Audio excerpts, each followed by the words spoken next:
G'day everyone, down in my local world gym. We're going to take a look at a couple of machines today. We're going to look at the cams on them and we're going to have a look at how the resistance is modified on different machines with those cams. So we'll take a look at about 4 or 5 machines and I'll talk you through what that cam is actually doing to the resistance as we go through the range. This is the Arsenal Strength machine lateral raise. And have a look at this cam here. He is pretty much round. He's just cut off a little bit, but he's basically round. And we're going to see how that actually can change resistance, even though it's round, because see this dude here, he's not in the center of this cam. So as we go up, try to show you as best I can. You can see there, that line of force is much closer to the axis at the top of the range than it is when we are down the bottom of the range. And so he's actually modifying resistance a little bit on that one. So you can see here between the start position and the end position, that moment arm, distance between the line of force and the axis on the cam, it's actually decreasing a little bit.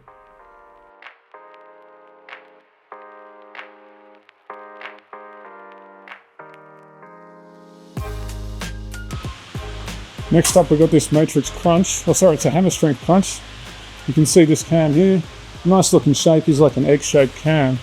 But as we go through, he doesn't actually do a whole lot for the resistance. I'm just going to change that weight so I can move him. Good. But have a look, you can see this line of force coming down here. And it's not really, like a fair way up already.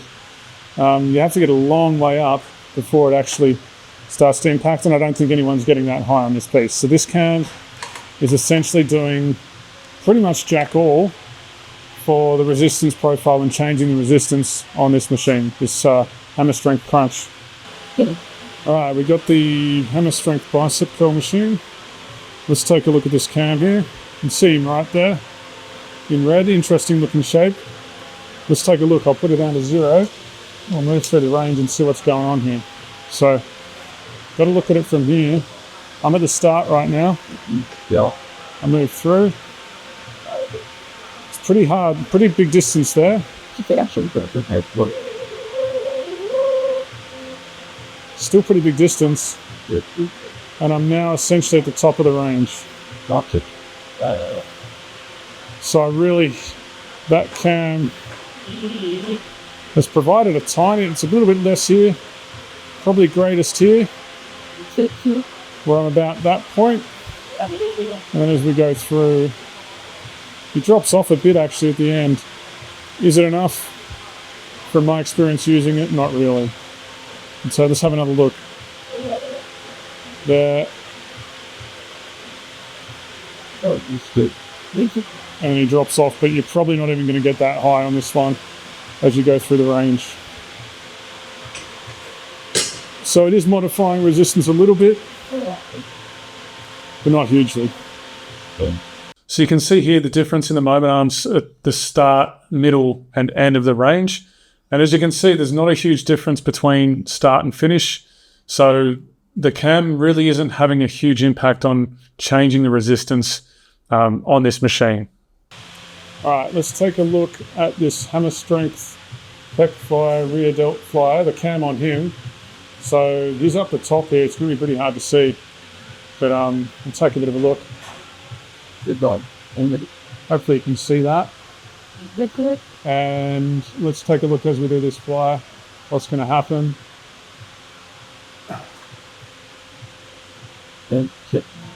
Can't really see a lot of change in that as we get to the end of the range, so I'll come back out. Really hard to see what I'm doing here. Try and put him still while also moving this guy. Not a lot of change in that profile for the fly, pec fly that is.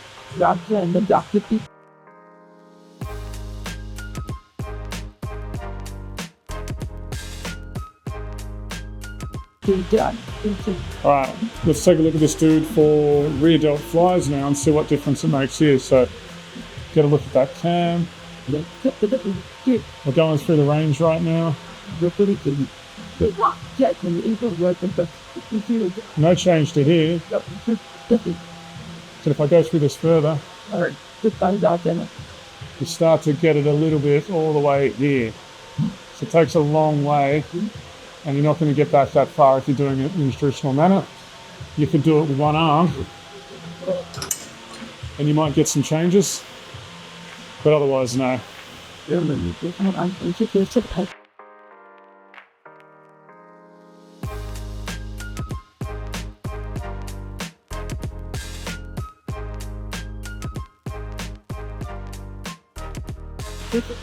We've got this hammer strength leg curl.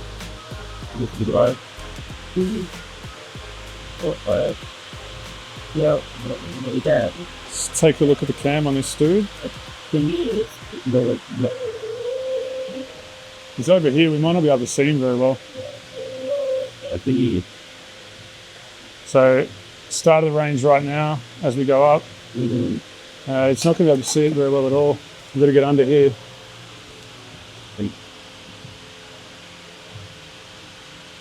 There he is. So start of the range. As we go through, it does drop off a little bit. That's at the top of the range now. And then as we go down, definitely heavier here. Probably heaviest to the bottom. So he goes heavy and then drops off a lot as we get up there.